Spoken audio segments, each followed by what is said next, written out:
যারা যারা এখনও পর্যন্ত এনপিসিআই পোর্টাল বিজি থাকার জন্য আধারের সাথে অ্যাকাউন্ট ম্যাপ করতে পারছেন বা লিঙ্ক করতে পারছেন না, তাদের জন্য একটা নতুন উইন্ডো যেখান থেকে আপনারা সহজেই আধারের সঙ্গে ব্যাঙ্ক অ্যাকাউন্ট লিঙ্ক করতে পারবেন বা অন্য কোনো ব্যাঙ্ক অ্যাকাউন্ট থাকলে সেটাও চেঞ্জ করতে পারবেন। তো আসুন সেই প্রসেসটা আমরা জেনে নিই। প্রথমে আপনারা প্লে স্টোরে যাবেন। প্লে স্টোরে গিয়ে সার্চ করবেন উমাং। এই উমাং অ্যাপটা আমার ইনস্টল করা আছে, আপনারা ইনস্টল করে নেবেন। তারপরে এটা ওপেন করবেন। ইনস্টল করার পর আপনি উমং অ্যাপটা খুলবেন।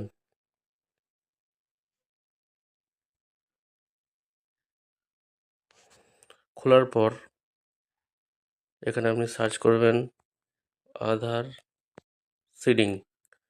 ঠিক আছে, এই অপশানটা আসবেন। এই অপশানটা আপনার আসলে এটা খুলে যাবে আধার সিডিং অপশান।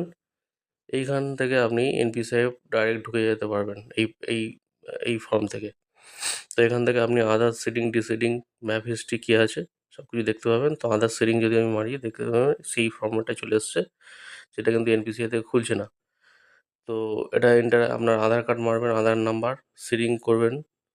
কোন অ্যাকাউন্ট সিডিং করতে যদি ফেস সিডিং করেন তাহলে ফেস সিডিং, কোন ব্যাংকে সেই ব্যাংকের নাম আপনি দেবেন। ঠিক আছে, আর যদি অন্য কোনো ব্যাংক থেকে এই ব্যাংকে শিফট করেন তাহলে কিন্তু এই 3 নম্বর অপশানটা।